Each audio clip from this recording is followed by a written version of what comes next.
Este podcast es presentado por Encuentros, un podcast de Movie, la plataforma de cine seleccionado a mano.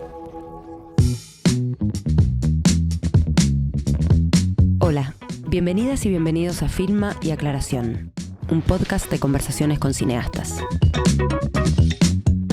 En el episodio de hoy hablamos con Anaí Berneri, directora de películas como Un año sin amor, Encarnación, Por tu culpa, Aire libre, Alanis y su última película es Elena Sabe, adaptación de una novela de Claudia Piñeiro. No hay nada que aclarar. Los doctores dicen lo contrario. Tiremos todo y hacemos una casita con nuestras propias manos. Me voy a poner un vivero en las flores. En mi terrenito. Es ideal para eso. Soy su esclavo, señor. Necesito que nos banques unos días porque me desalojaron. ¿Ves películas de acción? Sí. Pero sí. Por gusto, por familia, por... Un poco y un poco. Me gustan los Avengers. Okay. No es que sea fanática de las películas de acción, pero sí, dos varones. Y, claro, por eso.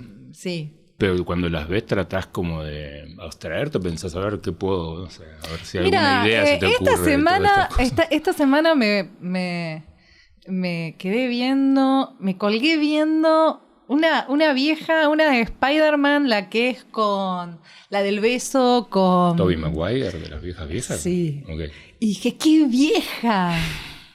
Los efectos, ¿viste? Los efectos, cómo pierden, ¿no? Hoy sí. que todos son efectos, cómo pierden enseguida, ¿no? Se ponen viejas. Eso, me pasó eso. Digo, uff. Yo siento eso mucho con las películas como de suspense, de acción, especialmente desde que son digitales. Pues por ahí en la época de los 70, qué sé yo. No te pasaba. No te pasa y tanto. no envejecen de la misma forma. Claro. Ahora ves todo el tiempo los efectos. Claro. Lo poco realista de los efectos que te las bancabas en otra época y ahora... Exactamente. No. O lo que tienen que hacer en algunos casos, tipo, no sé, El Señor de los Anillos, es que las propias las van como cambiando. O sea, las van mejorando los efectos y la copia que después tenés, no sé, en Netflix 2 años después está retocada y no te enteraste. Y me gusta filmar escenas de acción. Tuve que hacer en series. Tuve que hacer persecuciones en motoesquí. Tiré gente al mar. Prendí fuego gente. Luchas. Ya me sale porque tiene algo que ver con lo coreográfico. Claro. Que a mí me gusta mucho y me divierte mucho, ¿eh? Debo decir que es muy divertido de hacer. Pero en el caso acá, por ejemplo, ¿cómo suelen ser? ¿Tenés como gente que se ocupa de la parte, digamos, técnica en sentido efectos? No en el sentido de efectos, más en sentido prender fuego, esas cosas. Efectos prácticos, digo, no tanto obvio que la parte... Claro, pero son efectistas, claro. Justamente. Y aprendés mucho de los efectistas. La pregunta es, ¿hasta qué punto uno se los deja a ellos o es un...? Si los dejas, en general los efectistas... ¿Hacen de más? No, te dicen cómo hacer la apuesta. Okay. Y vos le decís, no, flaco, hasta aquí llegás vos, la apuesta es mía. Y me ha tocado en momentos de peleas o de cosas que no tienen suficiente presupuesto. No sé, a un tipo que lo choque un auto y ya sé cómo hacer que lo choquen, digamos, y cómo hacer la apuesta para que eso suceda, donde, no, pero tendríamos que haber llamado a los efectistas. Bueno, lo voy a hacer igual. Sí. Y ya sé que sin riesgo hacer como choque. No sé, son cosas que me enorgullecen bien, un poco. Claro, obvio. O como una piña se ve mejor o se ve peor. Es lindo aprender de los efectistas. Me gusta el término efectistas. Me encanta. Porque es como medio... Y aparte vienen y... Llegaron los efectistas. Y armas, y eso, tiros, y de decirle al actor, mira, si tirás acá, o sea, vos mirá acá, pero el tiro lo tenés que hacer para acá, porque por más que es de salva, le vas a sacar un hombro. Y me ha tocado que se lastime un actor, o ese tipo de cosas, hay que tener como mucha seriedad. Soy muy arriesgada, debo decir. Muchos protocolos. Me encantan y no, déjame, que lo hago y que no va a pasar nada. Sí, soy media confiada, pero todavía no murió nadie. No, que yo sepa. No. Pero me divierten mucho. ¿En tus pelis? No, en todo en series. ¿Fue o en algunas peleas? Bueno, te tuve en Alanis hay un golpe donde ella cae y sin corte sale con sangre y todo, y que repetimos varias veces para darle ese sentido de realidad, y abajo estaba el maquillador con la sangre, con todo, para que se levante. Son esas cosas, y hay una persecución también, que la corren, ese tipo de cosas. Es muy loco, por ejemplo, pues me tocó ahora también en la película que hice, lo hablaba con Mercedes Morán, que ciertos actores no tienen ningún tipo de violencia ni para fingir un golpe. Y eso es un muy problema. loco. O sea, me pasaba con Sofía Gala que tenía que zamarrear a Carlos Buletich. Era defenderse, ¿no? Y no estaba esa violencia. Que Sofía tenía esa intensidad. Y Mercedes sí, tenía miedo. No. O sea, te daba en cada una de las tomas que tenía que agarrar a una actriz adolescente y tenía que generarle miedo solo agarrándola del brazo, sacudiéndola. Claro. Era lo que te pasaba, era miedo. Es como, la va a matar. Y hay otros actores que no tienen esa impronta. Como que no están ellos. Claro, sí, es raro, porque también en algún punto a veces uno siente que la actuación es también una forma de canalizar ciertas intensidades, ¿no? Es como que uno supone que la intensidad de la violencia puede pasar también por ahí, como si al doctor le decía, dale, pegale un sopapo a este, vamos. Bueno, pero me ha pasado también en un año sin amor, me acuerdo una escena donde estaba Javier Van de Kouter, había unos latigazos y le hizo bolsa a la espalda a un chico que era Leder, claro. Que estaba ahí. Claro. Y digo, no sé cómo llegamos al tema de la violencia. No sé. Veníamos hablando de cine de acción, por eso. Si veías películas de acción. No, pero es cierto que es un tema que, a ver, como uno viene trabajando mucho y en gran parte del cine argentino en general es más como un cine de autor, un cine en dramas y comedias, etcétera, donde, o tal vez no me ha pasado a mí tanto de hablar tanto de la parte específicamente técnica y cómo lo técnico de última se transforma en esto que estamos hablando, como la violencia en los sets de filmación. Ese es un tema para otra. La violencia emocional, la violencia física. Pero bueno, tremenda. Bueno, tu primera película empezaba, digamos, tenía unas... Yo creo que trabajo con la violencia. Por eso, yo creo que la violencia, yo tematizo claro. la violencia. Sí, eso sí, sin ninguna Eso es algo duda. que estuvo en todas tus películas. Sí. Bueno, Sí, ¿qué es violencia, qué no es violencia, qué se vuelve violento, qué no, digamos, ¿no? Como la falta de diálogo se vuelve violenta, como las relaciones pueden ser violentas aunque no pasen a lo físico. Sí. Yo creo que en todas hay un lugar que... Así rápidamente.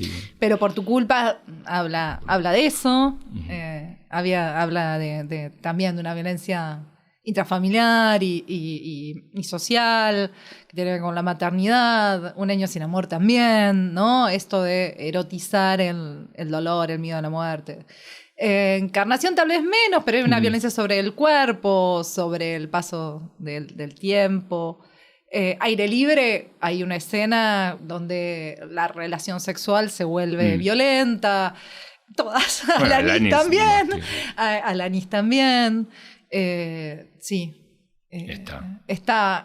Y me llaman también para eso. O sea, yo siento que también en los trabajos que hice por encargo, en series, el tema está muy presente. Siempre está el erotismo y la violencia presentes, que intento contar desde un lugar de sensibilidad y de poner en jaque cierto morbo que puede haber alrededor del tema.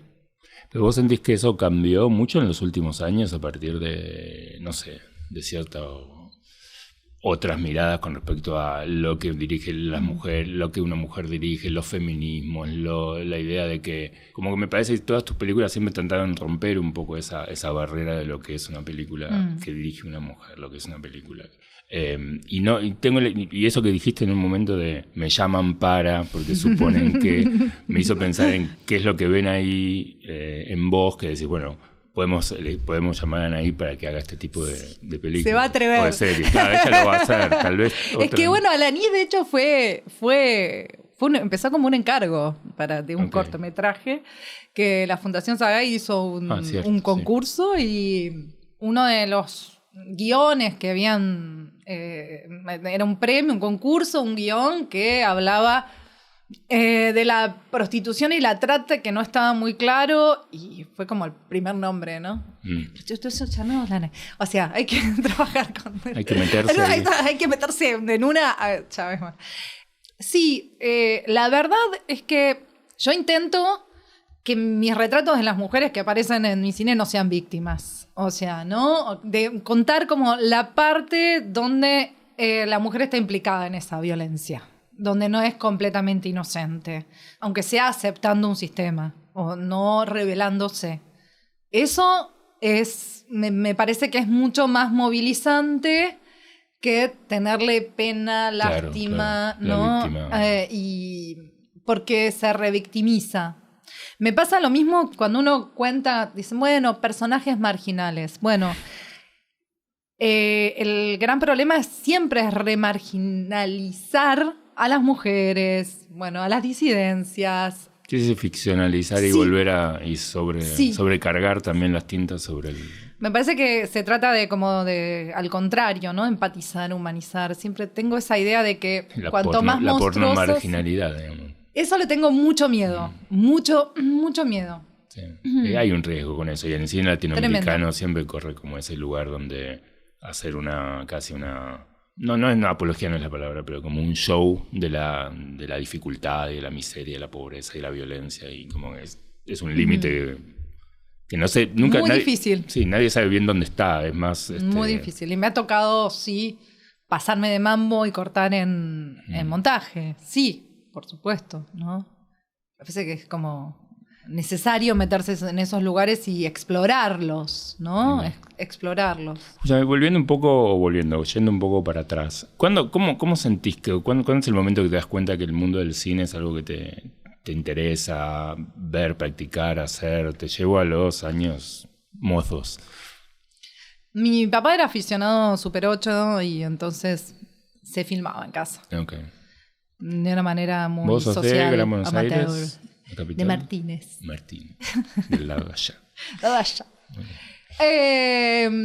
Y se proyectaban películas en casa. A mi papá le gustaba Tarkovsky. Era un cinéfilo raro y sin formación. Y yo quería ir al conservatorio, yo quería ser actriz. Me gustaba mucho, terminaba siempre dirigiendo las obras de mi grupo de teatro. O sea, siempre terminaba marcando a los demás. O sea, la dirección de actores me gustaba mucho. Y mis profesores me decían, vos tenés que ser directora de teatro, no actriz. Claro. Venía desde ahí. Lo tuyo bueno pasa por ahí. Bueno, claro. por lo tuyo bueno pasa por la dirección de actores, por no darle. Tanto por... O sea, porque estaba muy pendiente esa cosa de los otros, ¿no? De que se arme la escena. Bueno, eso, y mis viejos decían, siempre lo digo, que si era actriz me iba a ser una puta. O sea, decían así como... que como en la vida, claro. O sea, que la vida me iba a llevar a vender mi cuerpo. Claro. La asociación de que si vas para triunfar como actriz tenés que llegar a hacer algún tipo de cosa. Sí. Estaba puesto en una época eso. Estaba en... Bueno, por lo menos... En cierta clase media. En cierta clase media estaba muy eso. Que tenían como mucho temor de eso. Y bueno, nada, me anoté a estudiar en una escuela como Ort, producción. O sea, era como nada que ver con el cine y muy desde el lugar de televisión. Y ahí enseguida me puse a editar. Enseguida tuve trabajo como editora. Y nada, y lo conocí a Dukowski como profesor de producción. Y cuando yo estaba empezamos a novear, cuando yo todavía era alumna, pésimo. Y él recién estaba haciendo el primer corto de Daniel Burman. Okay, claro. Paralelamente, un exnovio me había metido en el rodaje de Silvia Prieto. Sí. Y eran todas mujeres. Y no lo podía creer. Era como... era directora de fotografía. Estaba Paula Grandío, Julia Solomonov, Albertina Carri. Y todas querían que yo aprenda a hacer algo. era fantástico. Albertina quería que aprenda a hacer foco. Claro. La otra quería que... estaba Paula Singerman. Paula, que en producción me hacía hacer de todo. Mi primer tarea en un set fue en lavarle los platos a Martín Reichman. Siempre lo digo.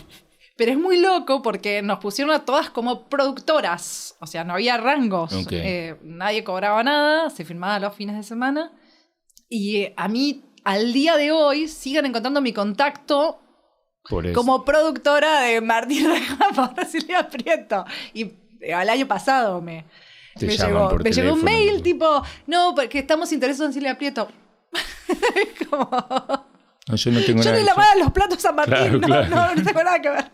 Pero creo que eso fue muy, muy fuerte para mí también, ver tantas mujeres en un set, ¿no? Fue como, Se puede. Se puede. Y empezás directamente tu primer corto, ¿cómo llegas a hacer tus primeros cortos, digamos? Porque sabés que querés dirigir, saliendo de esas experiencias, sabés que lo tuyo pasa por ahí, digamos. Sí, dirigía mis cortos y los de mis compañeros. Era como... Y nada, como muy polimodal la carrera, la verdad. Y bueno, nada, llego con... había hecho solo documentales, cortos entre documentales y ficción. No había hecho ficción cuando hice Un año sin amor, una atrevida. En el medio armé una productora de institucionales y hacía institucionales para Techín, Cargill, así grandes documentales, donde... Practicaba y también los montaba. Y hicimos un programa que salía en un canal de cable, muy 2000. Famosos programas En famosos programas de cable que pagábamos al espacio, que era una revista LGBT. Y ahí lo conocí a Pablo Pérez, el autor de Un año sin amor, en la Galería Belleza y Felicidad. Y ahí empezó la idea de Un año sin amor, sí.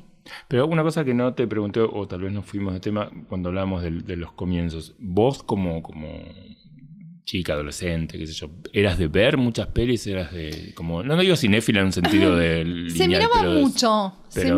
se miraba mucho en casa, muy fanáticos de Spielberg, muy fanáticos, o sea, de la ciencia ficción también, muy ecléctico, o sea, no era... Pero, nada, era un planazo ver Twin Peaks con mi papá. O sea, había... Muy de la época de los VHS, del videoclub, de ir a alquilar los fines de semana. Total, sí. Y después, digo, una vez que llegás a Un año con amor, sin amor, perdón. Con amor. Bueno, estamos positivos.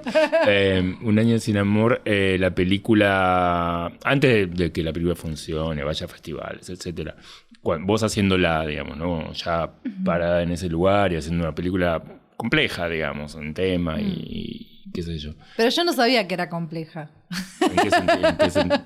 Y que no, la inconsciencia de la primera película es completa, es todo un juego, me parece.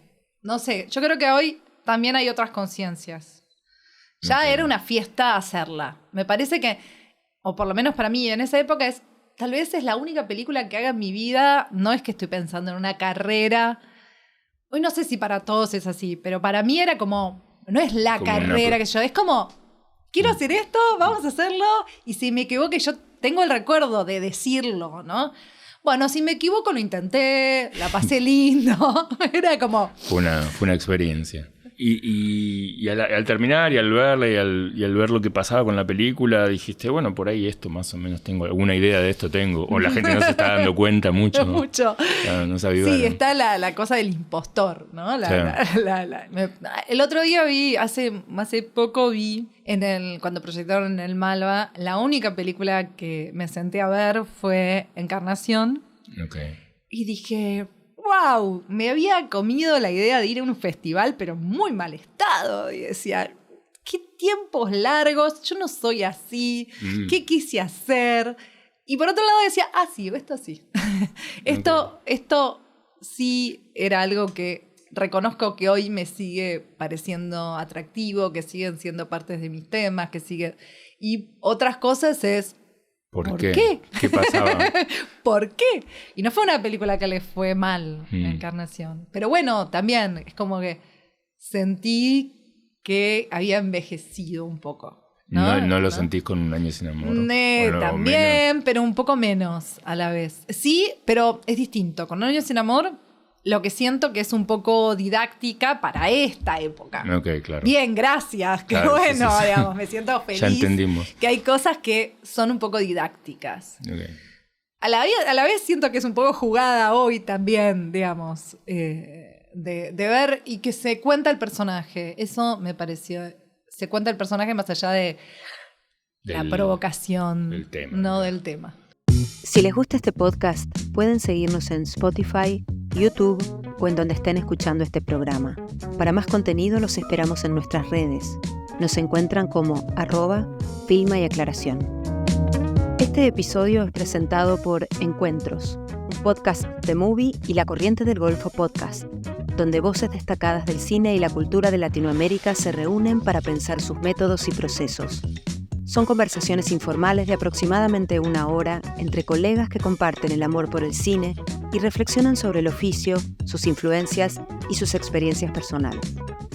Encuentros cuenta con 3 temporadas y episodios especiales, con la participación de Gael García Bernal, Dolores Fonsi, Mercedes Morán y Rodrigo Moreno, entre otros. Disponible en todas las plataformas.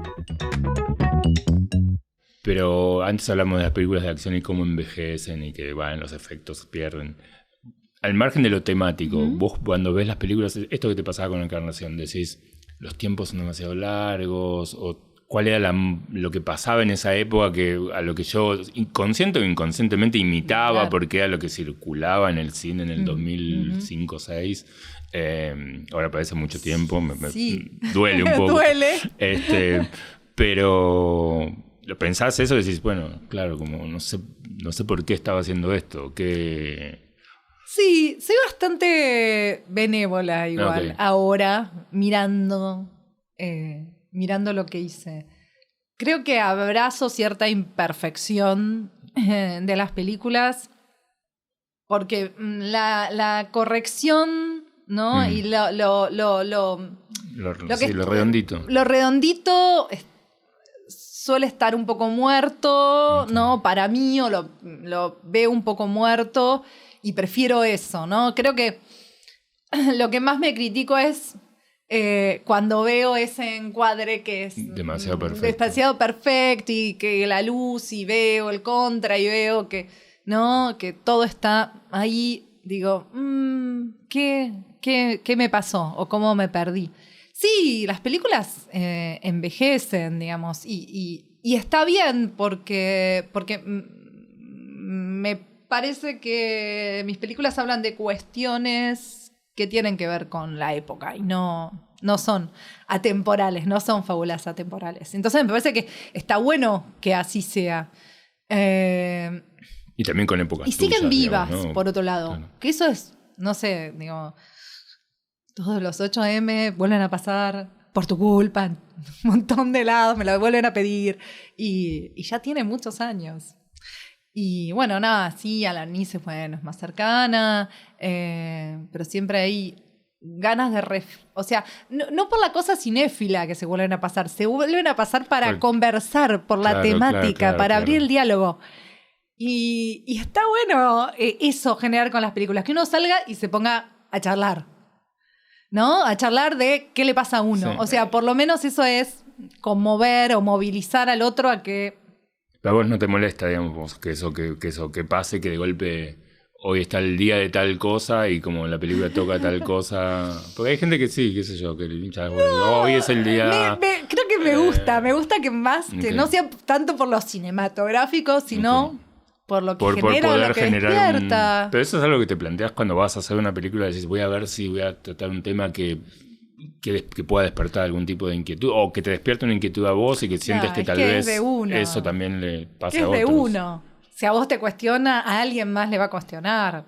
Y en general también con los proyectos que me llegan para dirigir, que bueno, en los últimos 6 años fueron más por ahí. Fueron muchos.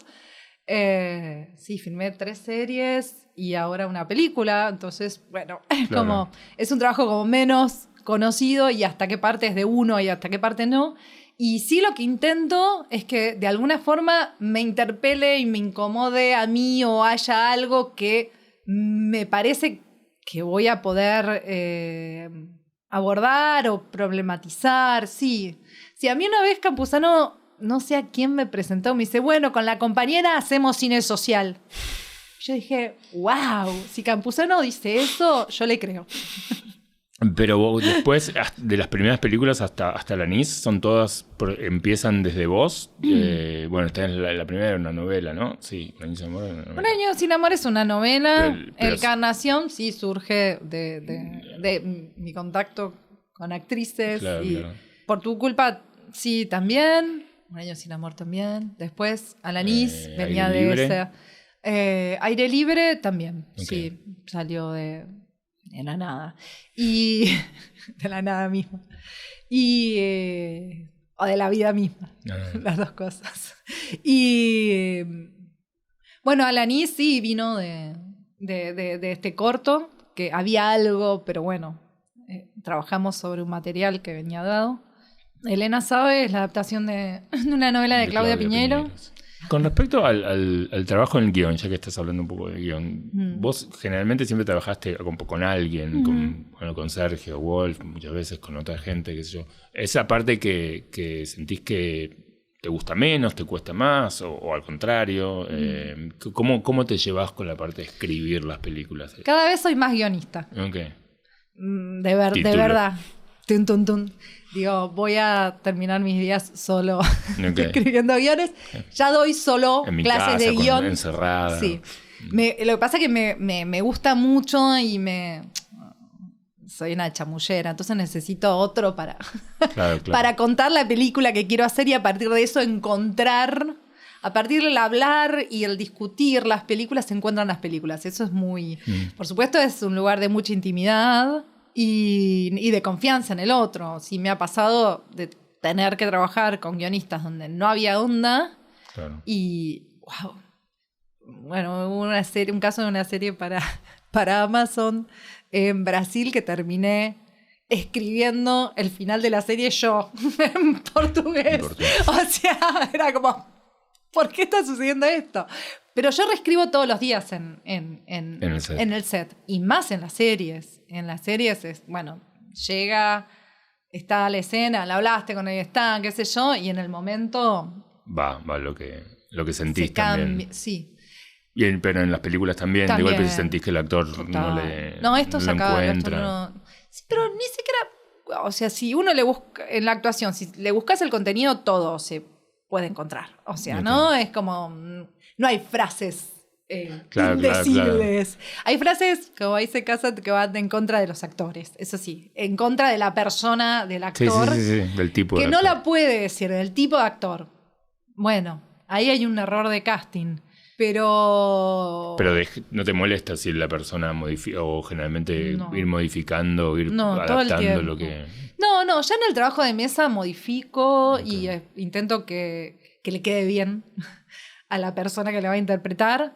Y después, en el mismo set te vas dando cuenta qué es lo que está funcionando, qué no, o qué ya redundante, o qué ya lo dijiste. Pero me gusta, cada vez disfruto más de escribir. La previa. Sí. No, a la previa no, odio la previa. No, la preproducción claro, la odio. Escribir, no, sí, obvio. A la vez me parece lo más importante que hay que hacer, pero odio las preproducciones. Y en el set en sí, teniendo en cuenta que tus pelis en general son pelis no necesariamente violentas, pero emocionalmente violentas o intensas, o donde pasan cosas densas, de vuelta, emocionalmente densas. ¿Lo disfrutás? ¿Te cargás? ¿Son sets cargados así de esa misma intensidad que pasan? ¿O se cagan de risa, básicamente, y está todo bien? ¿Cómo sos las una dos mala...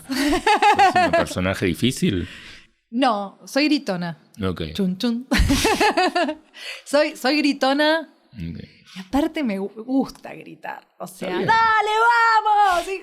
Tengo arengue constante en el set para que las cosas, y para llegar me enojo mucho conmigo, no con mis compañeros. Y es un tema, porque ya no está de moda gritar, ni para arengar. Ya no se puede. ¿Para arengar tampoco? No, ¿sabés que no? Ahora con el fútbol, la cosa futbolística. Gritas mucho. Ok. Sí, está bien, bueno. O el asistente de dirección como es que un te viene a safe decir, yo space. puedo gritar, pero vos no. Déjame los ¡Salgan gritos. todos de ahí! Entonces, soy muy así, tipo, de no cortar, ¿no? De no cortar la energía, que muchas veces corte, va con otra. Y entonces, si me dejan, yo no corto y sigo y vamos más profundo, ¿no? Okay. Con la actuación, con la cámara, Pero bueno, a veces parezco un director técnico, ¿viste? Como, hay algo de eso. ¿Cuál sentís que fue tu rodaje más difícil o más... No difícil de malo, difícil de denso? En general, para pienso mí... Por tu culpa, que una película toda encerrada en un lugar físico chiquito, no sé, con niños. Yo vivo cuando hay niños, A mí, calle y niños sin extras me hacen muy feliz. O sea, muy feliz. O sea, es lo que más disfruto hacer, que aparece como la belleza del caos. Pero la más difícil, no sé, todas tuvieron alguna. Alanis, por el dolor físico, tuve unas bursitis. Estaba en un momento personal muy heavy. Y tenía dolor tremendo. La filmé toda de tramadol, así, toda de opiáceo. Y así quedó. Era mucho dolor, pero la pasábamos muy bien. Muy bien con el equipo. En general, yo disfruto mucho los equipos de trabajo.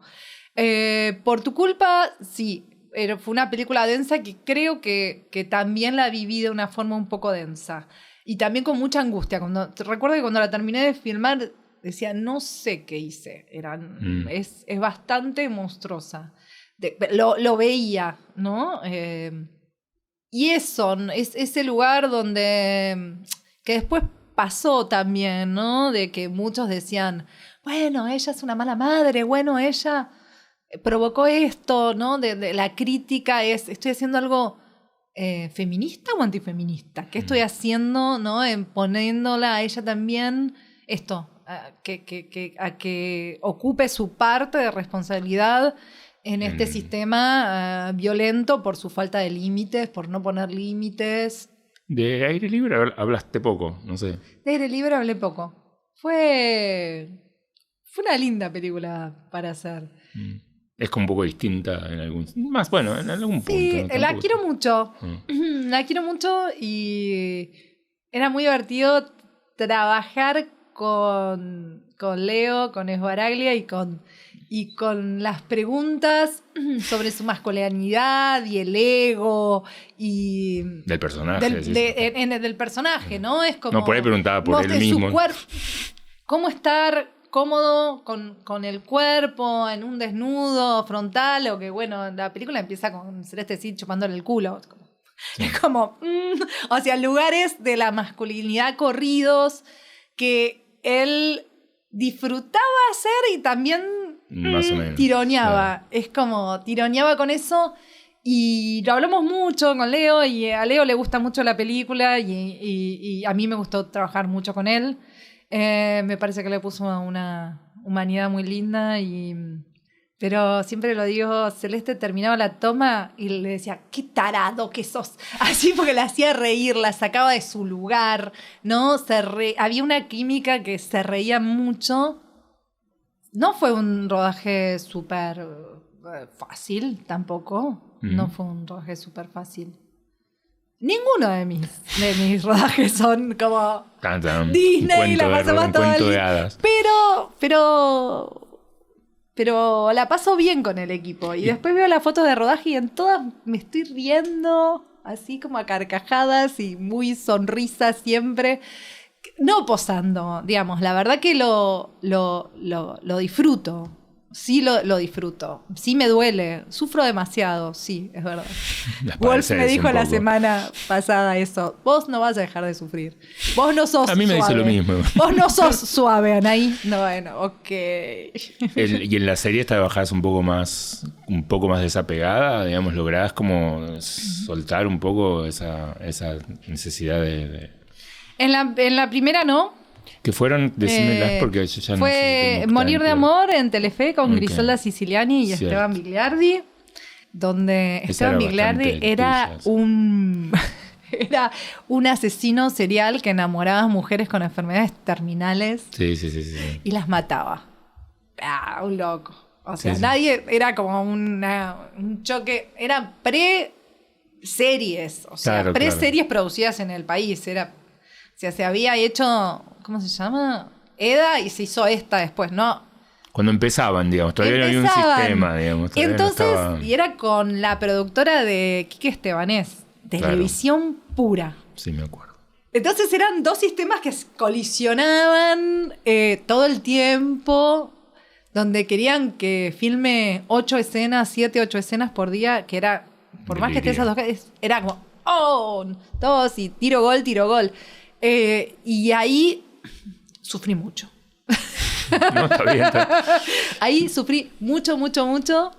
Y después en el montaje le hicieron bolsa, porque bueno, cambiaron el Inca, no sé qué, eran 5 episodios, pasaron a 12, la dinamitaron en los guiones, cosas que pasan, y fue como entrar de golpe a un sistema. Sí. Y ahora sentís que está más, o las posteriores, o igual es una pregunta que tal vez que te quería hacer más general, que tiene que ver con un traslado de muchos directores argentinos de la generación tuya y posterior también, de cómo lo habías dicho antes, de los que empezamos cuando el cine argentino ya se estaba... Cuando el cine argentino no estaba en su apogeo, estaba perdiendo su apogeo. Claro, la cola del coso. Sí.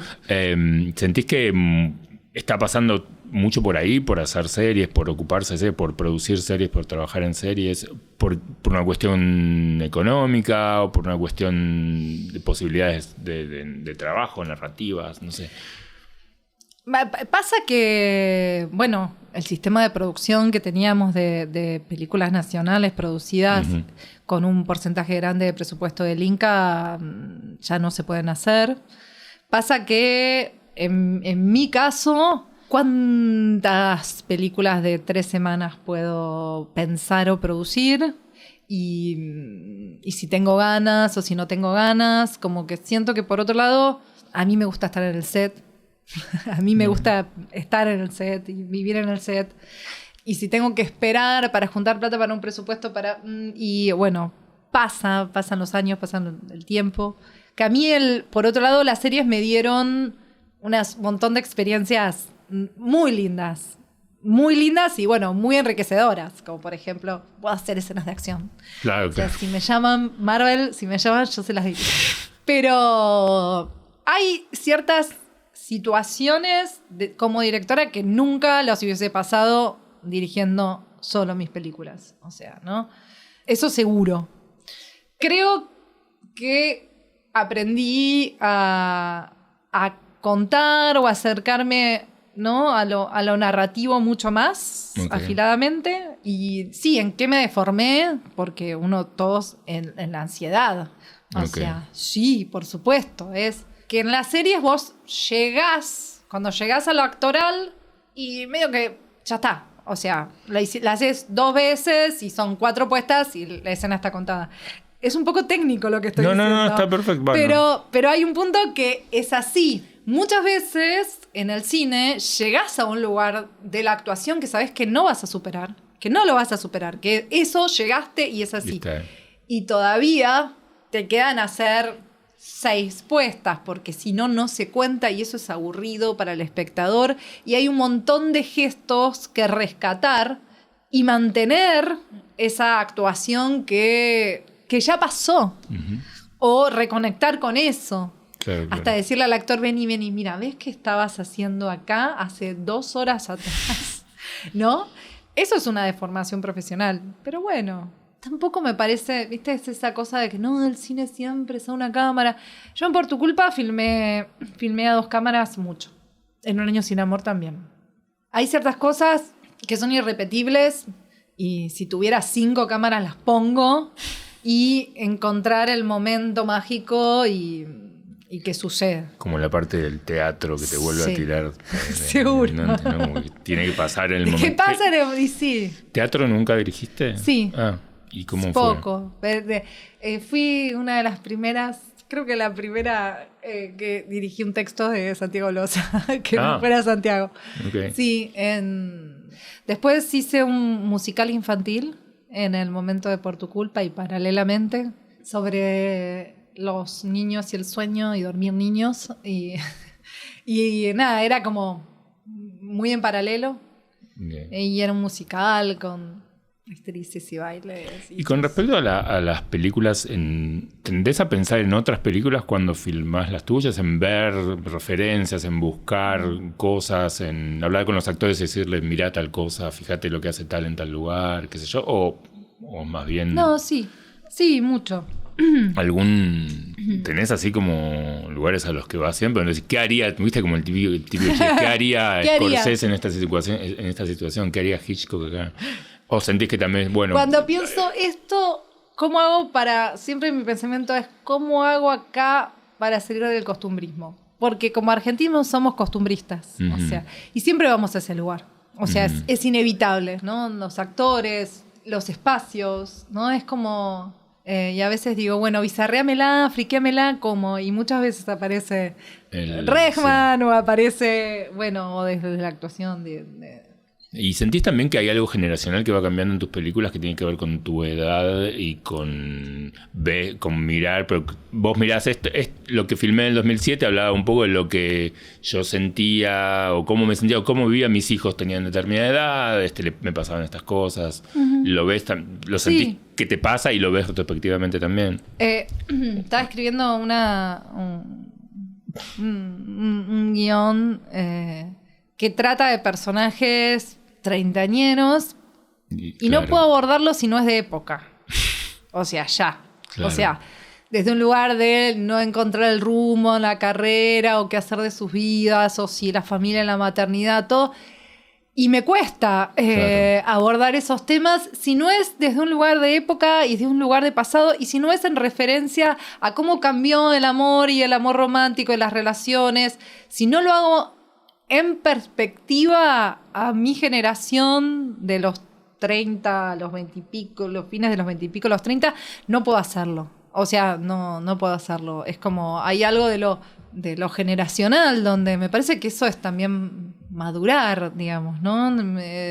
Me da pena, pero bueno, sí, me parece que sí, que uno para hablar de la juventud, hoy ya es un recuerdo de la juventud, ¿no? Bueno, pero tal vez es explorar un poco, investigar un poco eso, decir, ok, me meto en una comedia romántica de veinteañeros, a ver. Seguramente habrá hijos. O sea, ¿sabes qué lo pienso? Porque tenía ganas de hacer problemáticas parecidas, iguales, que siguen siendo las mismas, pero desde otra perspectiva, entre padres e hijos, ¿no? Digamos, como muchas veces las búsquedas son las mismas en distintos momentos de la vida y como los abordajes son distintos. Sí, pero ya no me puedo parar en el lugar, identificarme y que me resuene algo. Si no es para explorarlo también de una mirada extra. O sea, es una pregunta recurrente, los temas y lo generacional. Sí, qué sé yo, hablar de cuidar a una madre no se me hubiese ocurrido nunca, ¿no? Como Elena, ¿no? No se me hubiese ocurrido en otro momento de mi vida. Digo, no, hace 10 años no se me hubiese ocurrido y hoy es un tema, ¿no? Hacerse padre de sus padres, cuidar y enfrentarse, digo, a eso, ¿no? A la finitud de la vida también. Siempre los personajes principales están más o menos en el rango etario que yo pertenezco. Claro. Sí, creo que sí. ¿Te planteas hacer? Recién dije lo de la comedia y me quedé pensando que no hay ninguna. No sé si tal vez en serie sí, pero en tus películas son más bien. Son más bien. Un bajón. Son más bien bajón. Son más bien mala onda. No, o sea, no, es que... Tampoco prefiero te gusta hacer ver. terror. Claro. Prefiero hacer terror. Y por ahí, ¿quién te dice? Dentro de poco. Prefiero, me gusta más asustar que hacer reír. Bueno, no sé. Bueno, Anaí, te agradezco por tu tiempo y Gracias. y muchas gracias. Esto fue Filma y Aclaración, un podcast conducido por Diego Lehrer y producido por Espacio Potencia. Producción general, Pedro Tolchinsky Prus. Edición, gráfica y comunicación, Tomás Lehrer. Locución, Vera Chemerinsky.